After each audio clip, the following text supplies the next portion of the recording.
L'édito politique d'Yves Tréhard maintenant. Yves, c'est votre constat ce matin. 2002-2017, avec l'insécurité, les campagnes électorales se ressemblent et se répètent. Ah, c'est mon constat, mais c'est aussi celui des auditeurs. Ça, j'en suis certain. Ouais. Au cœur du débat de la présidentielle, toujours l'insécurité, la délinquance, sur laquelle, vous vous souvenez, s'était jouée la campagne de 2002, Bien l'élection sûr. de Jacques Chirac.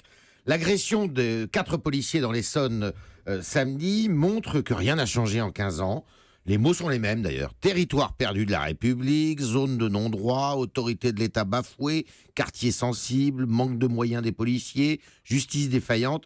Même le terme sauvageon employé à l'époque par Chevènement est ressorti Oui, dans la bouche de c'est vrai. Cazeneuve, sauf que là, évidemment, le terme est pour le moins inapproprié quand on a affaire à des types qui veulent tuer du policier. Ouais, qui lancent des cocktails Molotov contre Évidemment. des agents. Oui. 15 ans qui traduisent évidemment l'inefficacité des politiques conduites par la droite comme par la gauche contre la délinquance.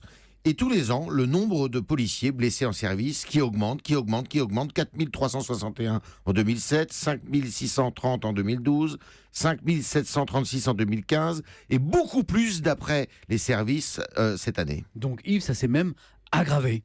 15 ans de plans pour les banlieues, plan Jospin, plan Borloo, plan Amara, plan Hérault, qui n'ont eu aucun effet malgré les milliards d'euros engloutis dans la rénovation des cités. On a d'abord installé des caméras de surveillance. Puis, comme elles étaient caillassées, on a mis des policiers Oui. pour surveiller les caméras. Alors maintenant, va-t-on mettre des policiers pour protéger les policiers qui gardent les caméras ? La spirale est infernale. Pire, c'est sur ce terreau-là, d'ailleurs, celui de la délinquance de voie publique, la délinquance quotidienne, qu'a poussé l'islamisme radical, car tous les terroristes qui sévissent ici sur notre territoire sont passés, ou ont un passé de voyous plutôt.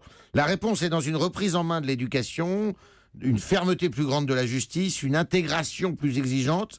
Or, ces dernières heures, on a entendu les hommes politiques et les femmes politiques très peu sur ce terrain-là. Ils ne parlent que de tolérance zéro. Oui, mais et que proposent-ils pour l'appliquer ?